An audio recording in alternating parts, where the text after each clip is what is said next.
Your next career move could be the one you never imagined. Web3 nomads, everywhere jobs for anywhere people.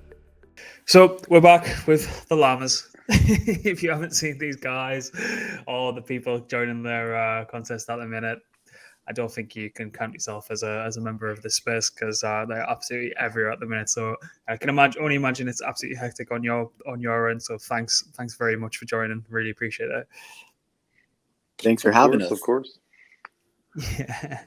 So as I said, from the outside looking in, it looks like a lot of chaotic fun.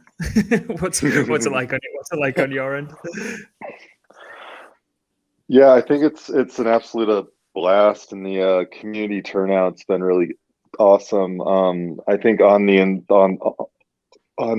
inside, it's kind of two things happening that we're trying to cross all our T's to get a launch, just to get prepped for that, and then just all the huge plans that we have for this, getting just ready to pivot and start grinding on that. Awesome. So as I say, if you don't know who the Llamas are yet, well, maybe you need to do a little bit more research. But for those in the audience who might not have came across your kind of what's happening over there, what was the origin story? What's led you guys to where we are now with this project? Yeah, so we kind of started 4 or 5 months ago or so, building this. It kind of just came about sporadically, kind of randomly at first. We didn't really it's grown into something more than it started as before. When it first started, it's going to be kind of like a fun PFP curve ecosystem, Llama Mint, and then more and more people from the community, like OG supporters of Curve from the beginning, and then also developers from different Curve protocols. There's so many, the ecosystem's so big, there's 24 protocols all built on top of Curve, built into Curve, helping each other out. We have Convex, of course, but then off of Convex, we have Vodium for the governance collection. And then off of that, you have Llama Air Force, and that's, 2 derivatives kind of built on top of each other all the way out, all on Curve. And then that's just one little side of it. And then, of course, there's Urine, StakeDAO, Badger, et cetera, and it keeps going on. So different developers and stuff from all these different projects kind of saw the fun shenanigans we were starting to build. And they're like, hey, this is great. We don't really have any social layer in the Curve ecosystem. Why don't we build this bigger than the original plan, give it more utility? And then we kind of had the idea of, along the utility side, like, there are the people who are into NFTs, and then there are the people that are into DeFi, and there's very little overlap. And we thought, not only can we create utility to show that the overlap, is possible and can exist, so both parties and both sides can learn and grow, together and learn about each other, but we can kind of expand the use cases and the social just interconnection and social tissue of the whole Curve ecosystem. Yeah, exactly. That's a great point, actually, because obviously it's a hive of activity within the kind of Curve ecosystem in and of itself. But yeah, I suppose the whole NFT aspect, as a social layer, as it could be called, that's a kind of difficult one to bake in. But I suppose you guys are pulling it off really, really well. And we've definitely seen that evolution of how NFTs can play their part within DeFi communities. I mean, the immediate one that springs to mind would be like what the Dopex guys have got, or the GMX guys with the Blueberry clubs and things like that. But I suppose with what you guys are building, it's that extra, as you say, social layer on top of the Curve ecosystem, which is really great. Yeah, like the Blueberries, we definitely saw them, what they were doing, and said, what, they're filling that gap, that void on Arbitrum. And it's kind of like, it goes beyond just GMX. Like if you own a Blueberry, people put that as a PFP on Twitter. It's like, I'm part of Arbitrum, I'm part of the community. You're getting that real yield on top of it, the ESGMX airdrops monthly. And we're like, we can do all of that. And we're amazed because, Arbitrum's, obviously it's popping off. Everyone's bridging there. There's so many new developers building there. A lot of it's on GMX, but people are doing other stuff too. But it's like Ethereum's the base layer. there's no why is the void on Ethereum. Part of it's, of course, the fees and stuff. And we have some thoughts about how to bring those down with the gas fees with our Viper coding and different things. We can get into that a little later. But we're like, there's this void on the Ethereum mainnet. Dopex, GMX, they're filling their void over in Arbitrum, and there are other people doing the same thing for other DeFi protocols on other chains on Avalanche and Poly. We're like, we can do this right now on mainnet on ETH and fill the void. Why not?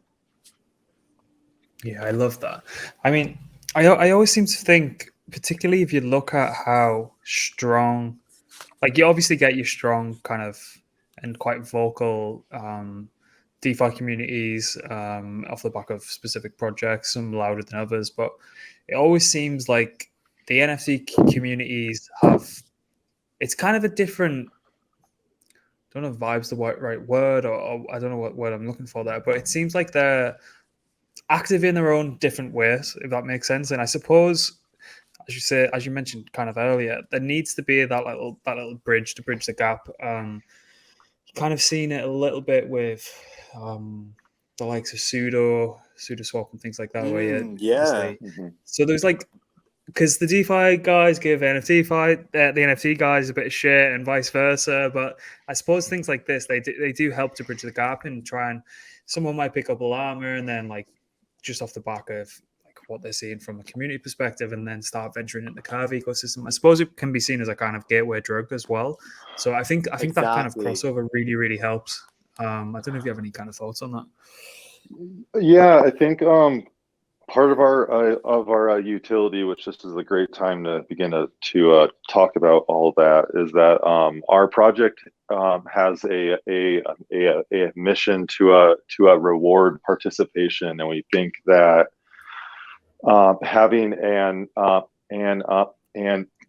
NFT that you can kind of hold and be proud of, and have this kind of act as your identity within the Curve world, that you can begin to create a reputation around, is a really powerful tool, and our plan is to launch this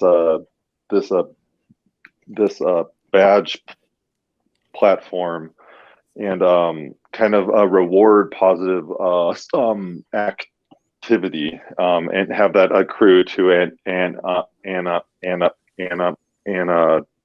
inventory that your llama holds.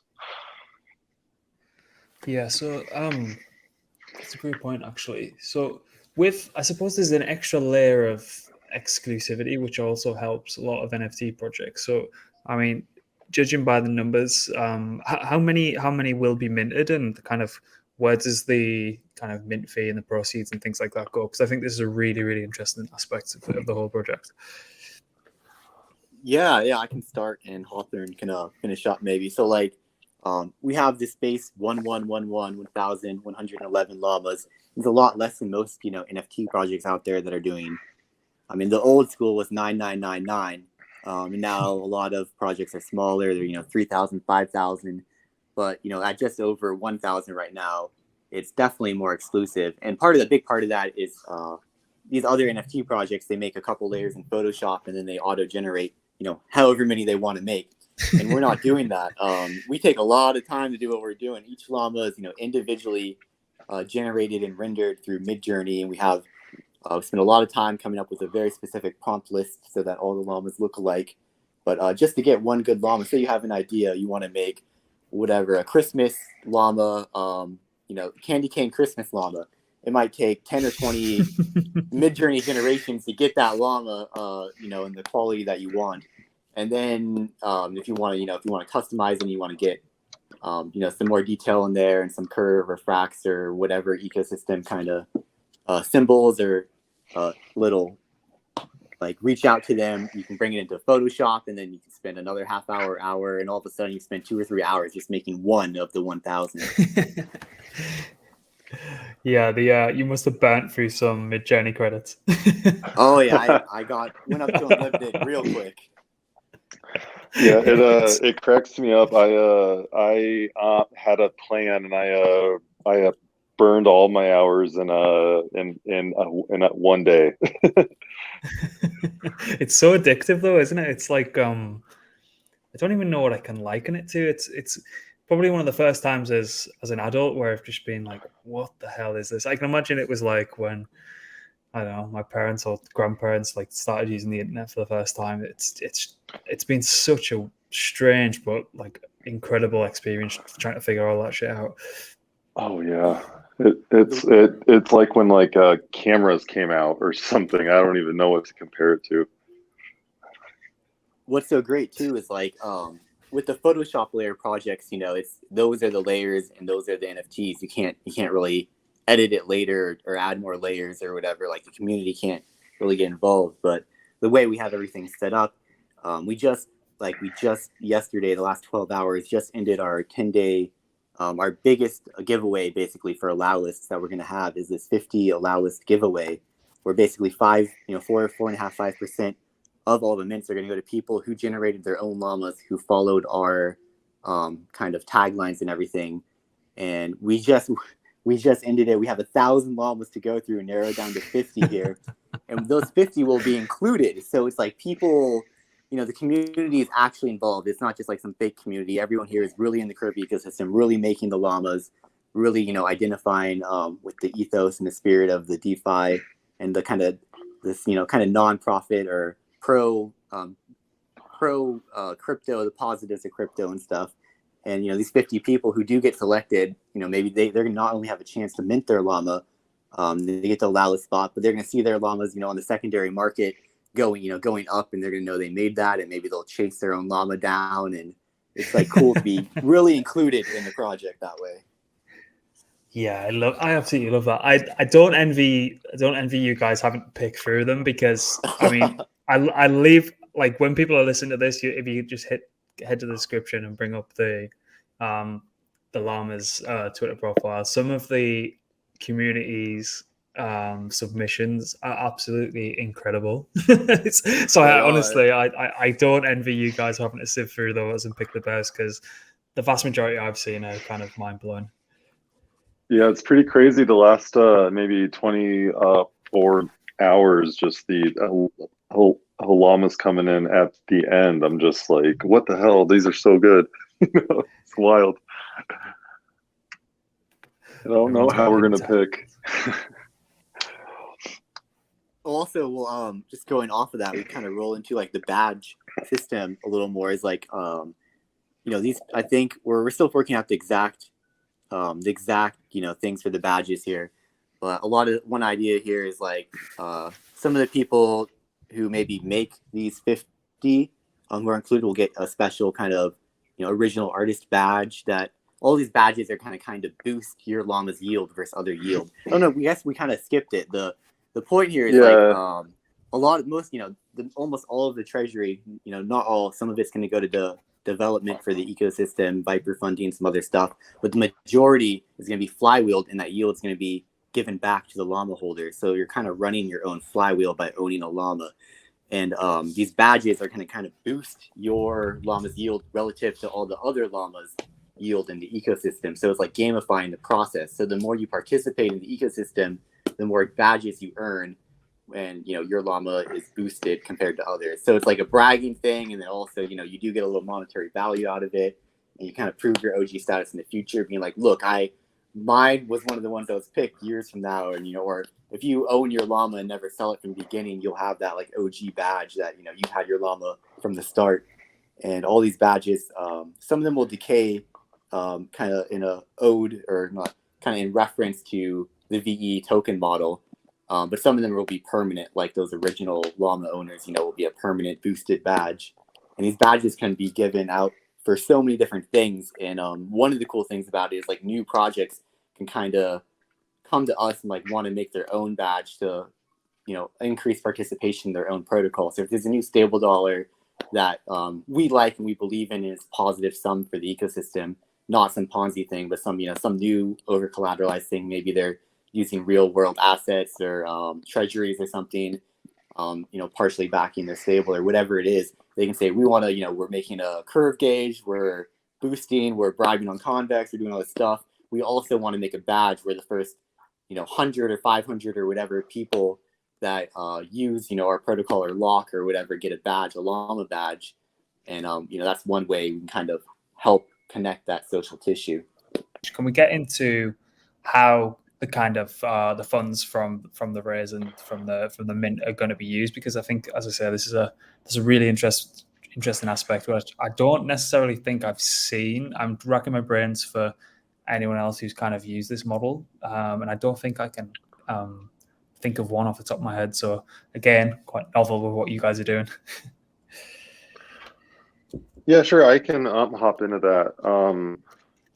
So almost all of the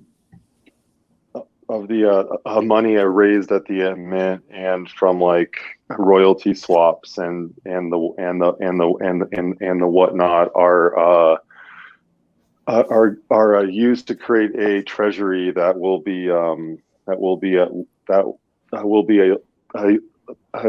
used to hold yield bearing curve assets that will then produce it will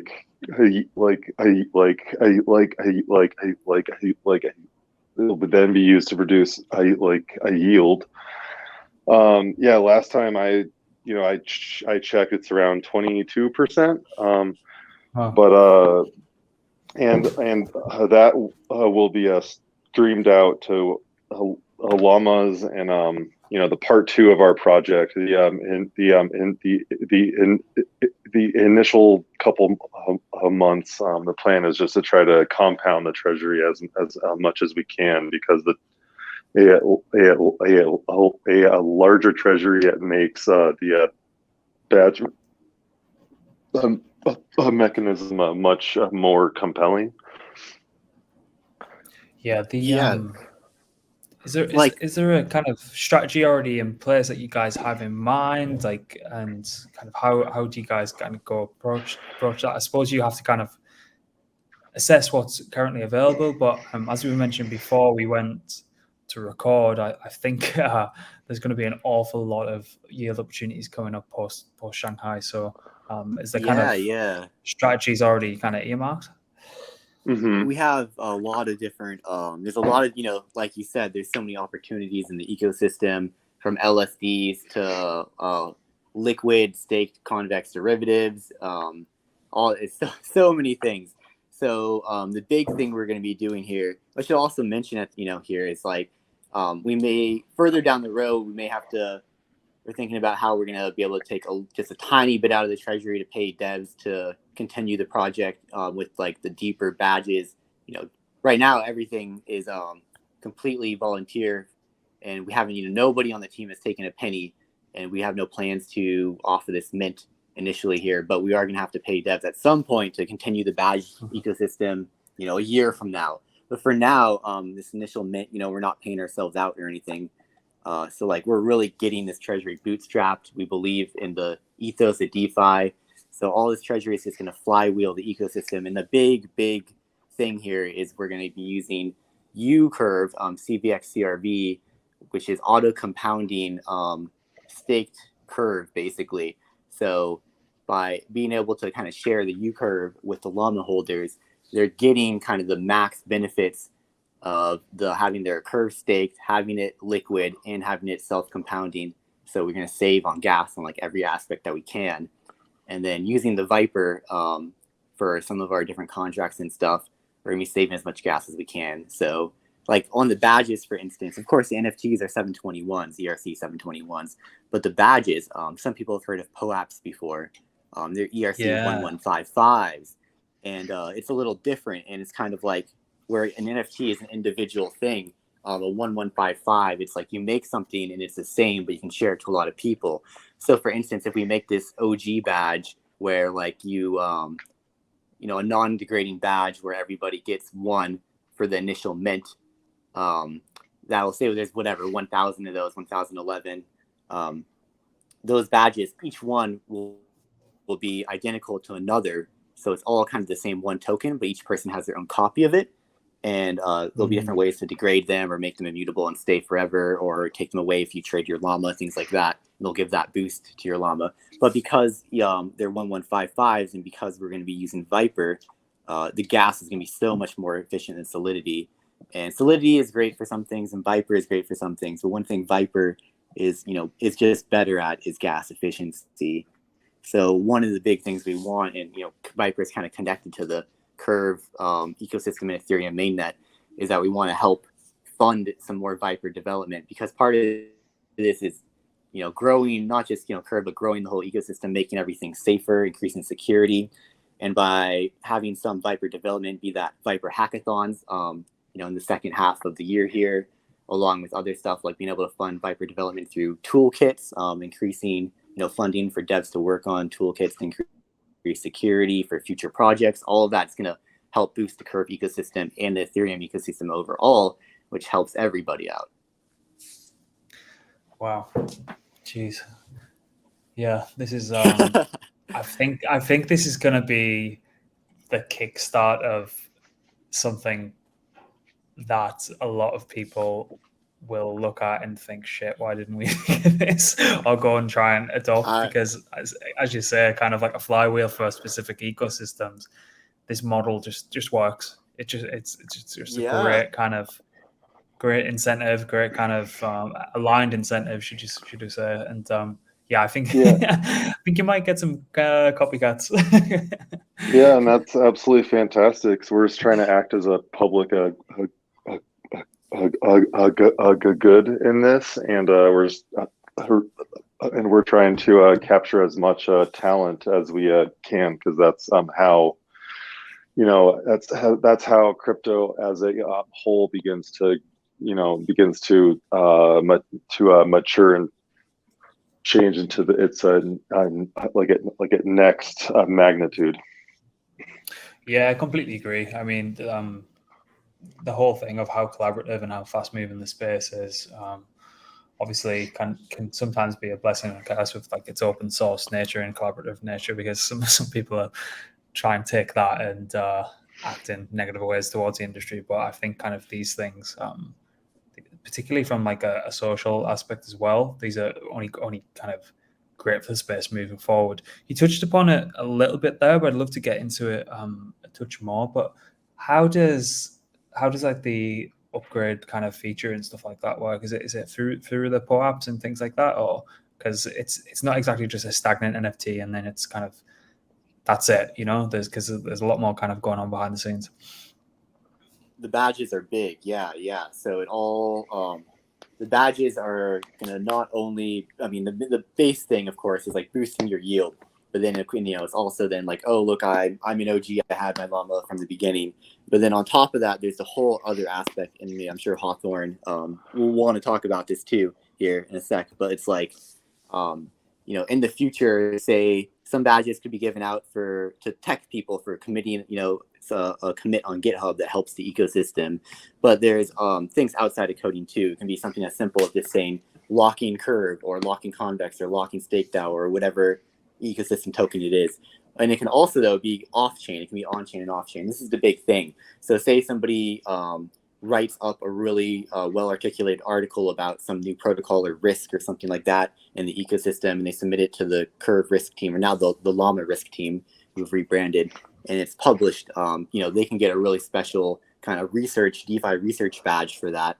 And it's not only proves like they're an OG or whatever, but it shows, they can have it on Twitter, can show that they know what they're doing. It kind of adds to their DeFi resume in a sense. So if somebody wants to hire someone in the future for UI development, web development, DeFi research, writing articles, whatever it is, off-chain things, you can kind of, this can starting to build into that DeFi infrastructure for your own portfolio of your skill set. Mm-hmm. And just to play off that point, badges begin to create this reputation that can be deployed internally within the Curve world and the greater eco, and it can also be deployed externally, because Curve is like one of the premier talent hubs in a crypto, and we just want to like onboard and attract new people to that, and also recognize and reward existing contributors, and create like and create this almost like a workforce almost that can be, you know, can be uh, uh, can be sort of a targeted to complete specific tasks or to kind of channel their energy at specific problems. This is so fascinating, and this is so kind of literally before I was on the call to you guys. We're helping out with a project, and we were just tapping into how you drum up that kind of social aspect of a protocol without kind of being, and like, to put it politely, a complete idiot and having like a list of like influencers and idiots trying to just, you know, pump their bags and things like that. And we're looking into kind of guild and POAPs and how that whole thing's evolving. And it seems like you guys have been really at the forefront of that and really tapping into it. But what's even more fascinating from like a selfish perspective, we have a jobs page which is specifically kind of crypto native jobs.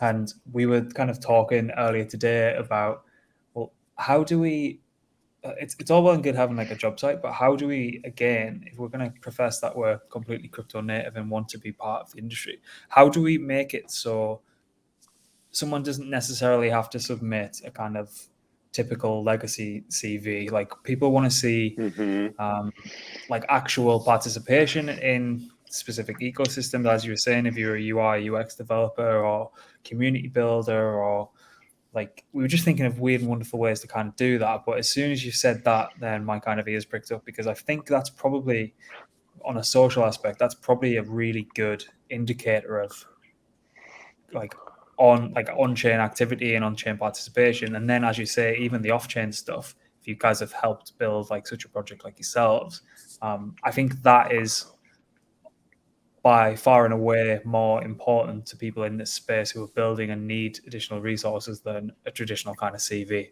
So that's super, super interesting. Big time. Like Yeah. Hawthorne, he has some ideas, and we don't want to get too public because it's like a later phase in our plan, but we are thinking about kind of that jobs board integration, and being able to have people be hired without, you know, some people can still stay anonymous or not have to do that full CV, and have enough on-chain stuff. And it's kind of connected. It's not the same, but in a way, we're going to have these badges. I mean, in a sense, they're kind of soul-bound to your wallet. Like, it's not, you know, the soul-bound token that Vitalik's, you know, talking about and all that, but it's the same idea that, you know, it's proving your identity and your skills without having to, you know, without having to have your name in the DeFi crypto pure ethos. And that we can integrate it, you know, through different jobs boards and things like that, and not just integrate into jobs boards, but into different like protocols, like some of the other protocols in the ecosystem we're already in talks with to integrate llamas into them in different ways. Like, you know, I don't know how much we can say, but like, for instance, Llama Air Force and VE Funder are two different projects, semi-nonprofits, I mean, it depends on what part of the website you're using, but, you know, free analytics and different things like that we want to kind of, are thinking about integrating into, both with the badges themselves and with the llamas themselves in different ways. Yeah, I think in like the largest, coolest terms of this project, kind of having your llama exist as this like almost like this video game avatar that kind of travels with you protocol to protocol, would be really fantastic. Like, you know, just like having it in the corner as you like LP or create a pool or like claim or whatever, would just, that's kind of like our take on how we know that if we've made it or whatever. Just these deep integrations. Yeah, I really love this because like towards the end of like the NFT cycle and things, people are trying to shoehorn utility in without the kind of prior to kind of the innovation actually being kind of born or the infrastructure to allow like actual utility to be integrated in. But this seems like something where this is certainly not a meme. This is obviously very, very well thought out, as you can see even from stage one. But yeah, as I say, it feels like that kind of evolution that everyone was kind of trying to front run a little bit is now starting to come to the forefront, particularly with you guys. Yeah, part of that is this volunteer ethos. Like this project we're doing. I mean, if we weren't all doing it for the for DeFi, for the ethos, for the community, for for what we all stand for, and we were paying everybody, it cost $1 million, and it wouldn't be possible. We have a dozen about core members on the team, and then many more people that are helping contribute in their own ways, and just all the code review and stuff, all this is so much help and dedication and thousands of hours spread between these dozens of people who are full time in DeFi on their own stuff.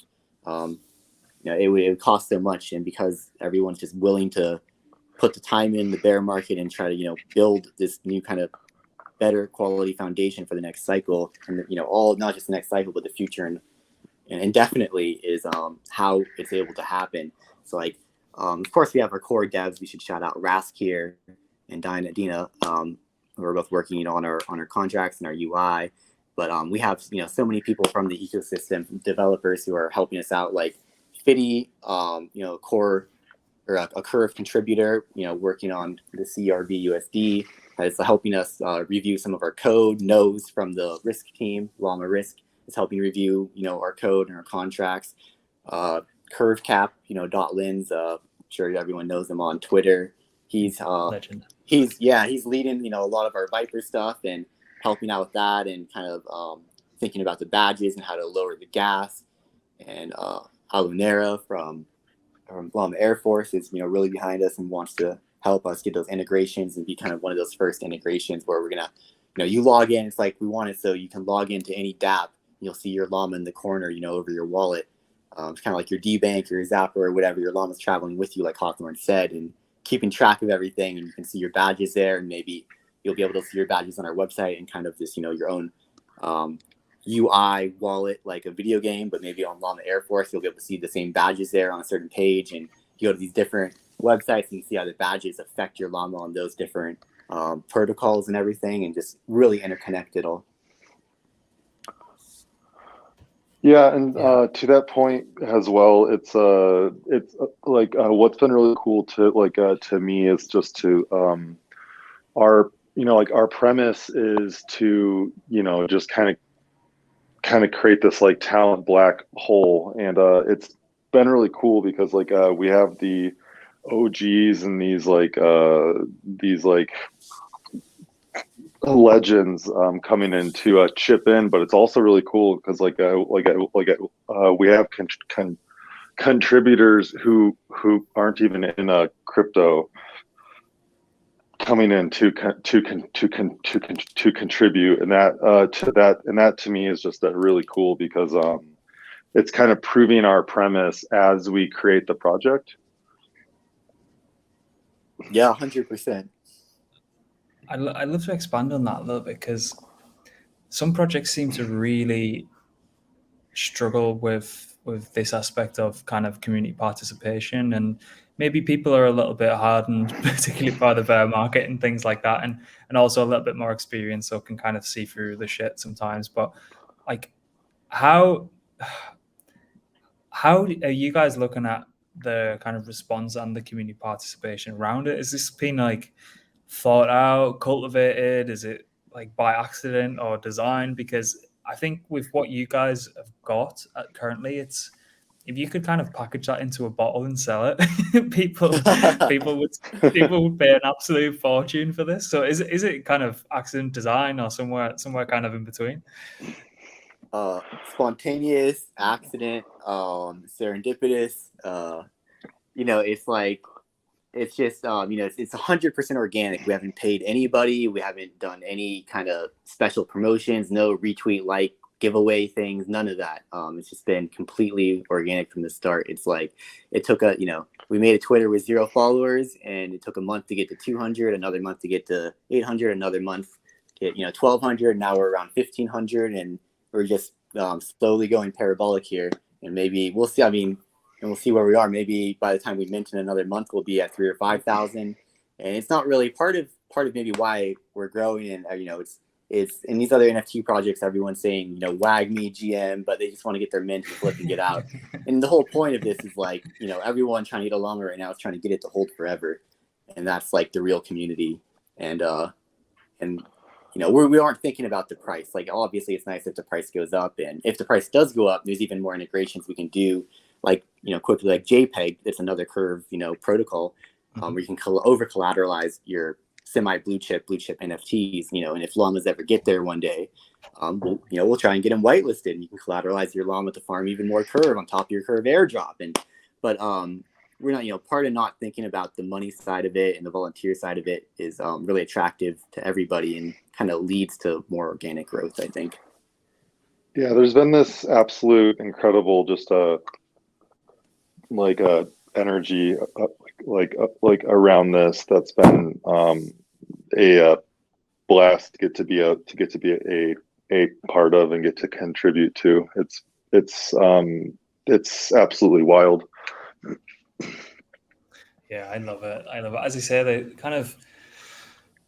you've got to kind of thank the whole NFT space, because a lot of it was a lot more tangible towards the kind of end of the big kind of DeFi run, and as soon as NFTs started coming into the space. And I know for a fact, like friends and family who they wouldn't have came into this space at all, but when it got really tangible with your JPEGs and the whole NFT cycle and things like that, it was like, as I say, it was a great way to make it a little bit more kind of obvious about what these things were, get them involved, kind of great low barrier to entry and things like that. So it's just fascinating to see how it's kind of evolving and kind of expanding into own niches of the industry, and like particularly you guys in the Curve ecosystem and stuff like that. So it's kind of mind blowing, to be honest. But just stepping away from that a second, because obviously you guys are so kind of ingrained within the whole Curve ecosystem, is what are you guys kind of looking at from, obviously Shanghai is coming up,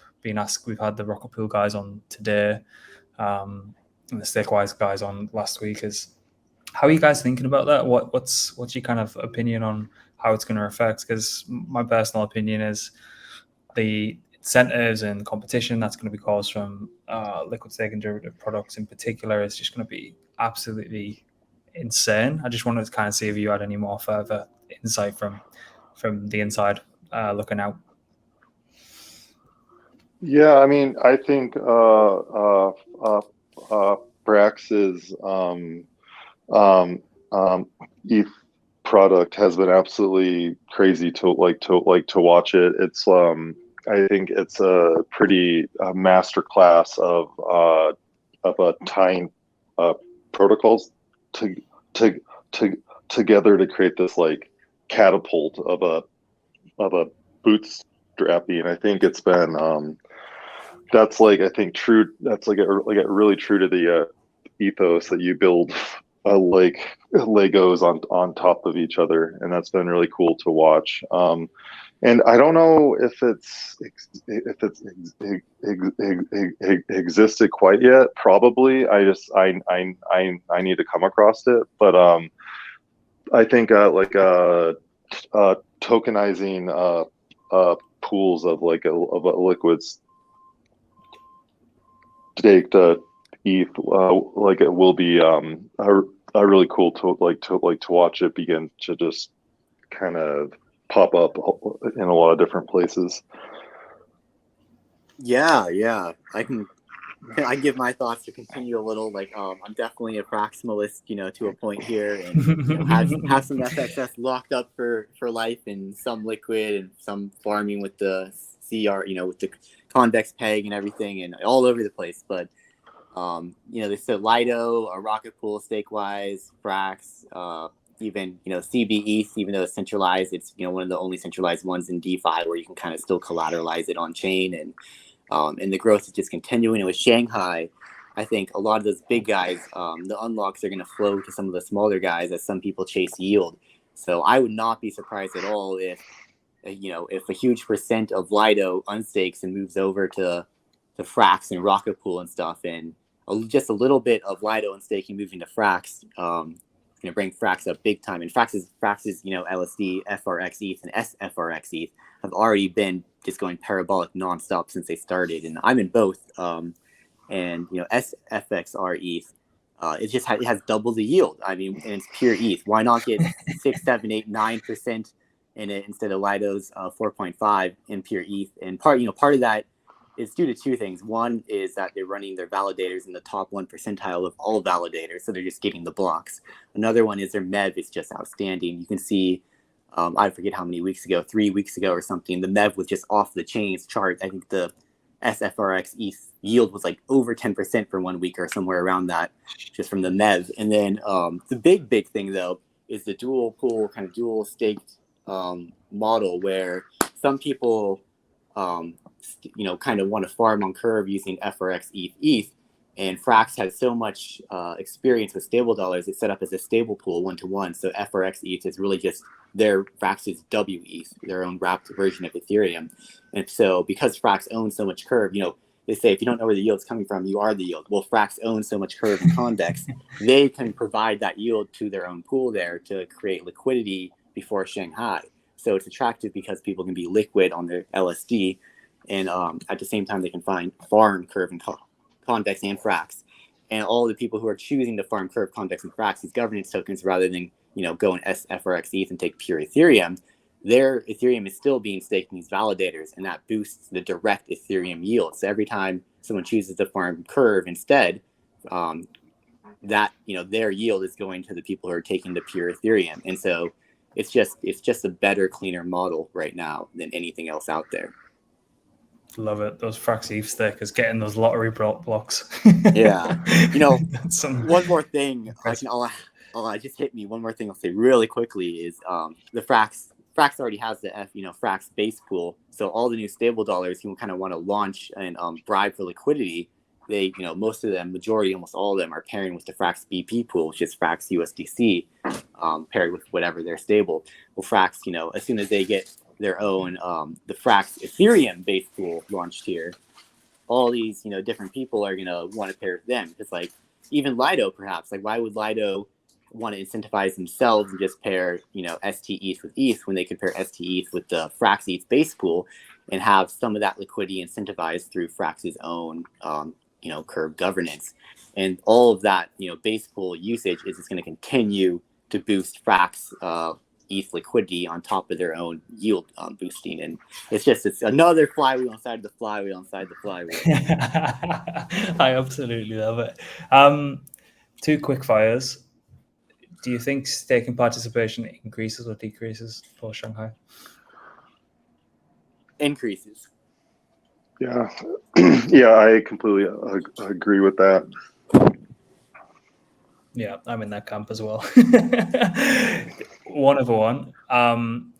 Is there any world where, whether it be Frax ETH or another Ethereum staking derivative, becomes one of the primary base currencies in an LP pair as opposed to native ETH? Yeah, I think the Frax, ETH base pool might be the first instance of that. I'll let Hoss take it here. Oh no, I mean, I think it will really grow, but I think there's that extra smart contract risk that will be priced in the market as well. True. Love it. Gents, have I missed anything? Because I don't want to leave the conversation completely without having absolutely everything covered. Is there anything else that I might have missed that you want to kind of fill the listeners in on? Yeah, hold on. Let me go through my notes. I'm pretty sure we covered all of my talking points that I was trying to get to. Yeah, it looks like it. Awesome. Yeah, we really got a lot in there quick. I suppose with the the financialization aspect of NFTs that's happening now. We touched on pseudo, JPEG, insert Oh yeah, coming yeah. online, things like that. It's like the possibilities are becoming seemingly endless as well. You guys open to kind of exploring any and all possibilities of the whole NFTfi scene as well? I know we touched on Yeah, JPEG yeah, earlier, yeah. but I love that whole thing that's happening now. So love to I'll see say, that happen. you know, somewhere around 8-9%, maybe 100 llamas are going to be minted directly to the treasury. And so what that kind of means is each llama itself, beyond owning, you know, that their portion of the flywheel and the yield that's coming to them, owns, you know, another 1/10 of a llama. And the treasury itself, you know, some of those llamas might be used in a couple, you know, not many, but a few might be used in future giveaways and stuff.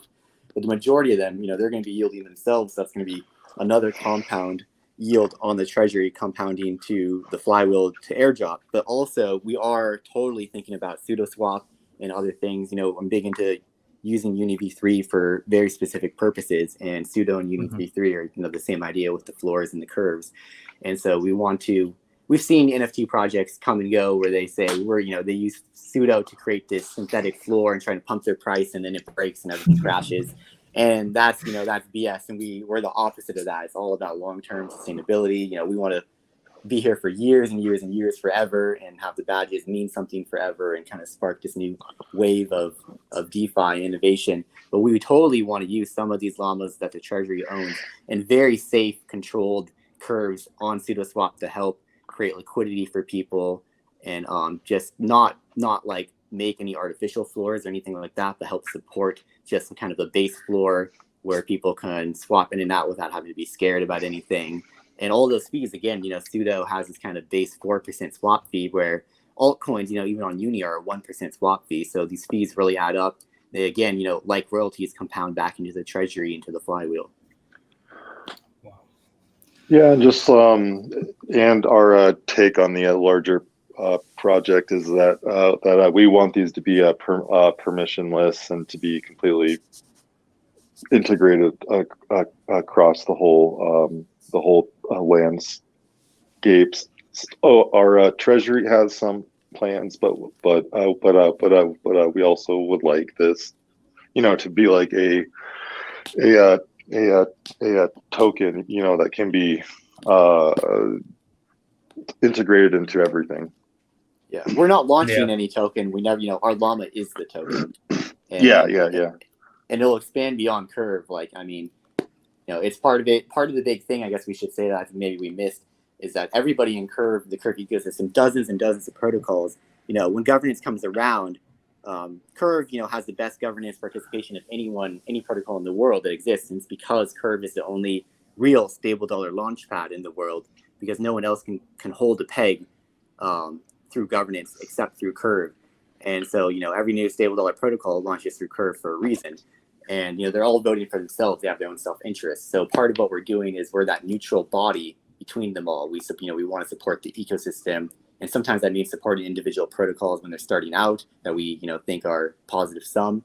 But it can also mean voting against things that are toxic, and promoting, you know, the health of Curve itself over any one individual protocol. And it can expand outside of Curve. You know, we've already kind of had a very light talk and stuff about, you know, we can't mention specifics, but we're beyond top of all the minting fees and everything else. We're going to be getting grants, or pursuing grants from all, you know, a lot of different protocols, and those grants will be locked in perpetuity in their governance tokens that we receive, and then any yield from that will, of course, be compounded back into the flywheel. But you know, we're talking to a couple protocols even outside of the Curve ecosystem now, like, just, you know, as a fun example, let's say Aave, you know, just hypothetically, let's pretend Aave wants to give us a grant of some Aave to permanently lock, and we'll use that to, you know, for positive sum, just Ethereum general ecosystem governance and voting, and it can expand across all the DeFi eventually. But, you know, we're start small, and we'll see where we are in a couple of years. Absolutely. Yeah. Yeah, because I mean, it's crazy how many protocols are like either built on top of Curve or are Curve adjacent and are connected to it. Like I recall Y pool, which turned into a Yearn being deployed to help a bootstrap Aave, a long time ago. But like, it's just absolutely incredible how Curve is this like this Beating heart. base layer. Yeah, exactly. Man, and even though it's a hive of activity already, I think obviously we're still in the very early stages of this kind of niche in the whole crypto industry. So as new opportunities arise, and you guys have got the optionality to kind of pursue anyone building in the ecosystem, or as you say, adjacent to the ecosystem, I think you guys will be in very good stead, particularly if you're so intertwined with it. You see these opportunities come onto the market and you can kind of strategize around that thing. So I'm super looking forward to this. I'm going to be trying my best to get one of these, as I'm sure a million other people are. But gents, I really appreciate your time. Maybe following the mint, we can run it back. And yeah, we'll be shouting you on from the sidelines, even if we don't get to mint one, because I'm sure there'll be fierce competition. But yeah, thanks so much for your time. And where's the best place? Where do you want people to be kind of directed? Where's the best place for people to find you, or where do you want them looking at the minute? You can find us on Twitter, and from Twitter we have our Discord pinned, and really everything goes on in our Discord, and we post stuff to Twitter. Try to post something every day. All right, well there you have it. You best get involved now. Yeah, we're coming. You best not beat me. Best not beat me in the gas war as well, because I won some of these. But yeah, thanks again, gents, and thanks everyone. If you're listening to this, we recorded it on 31st of January. We'll try and get it churned out as quickly as possible because I know times are pressing. But yeah, thanks a lot, guys, and speak to you soon.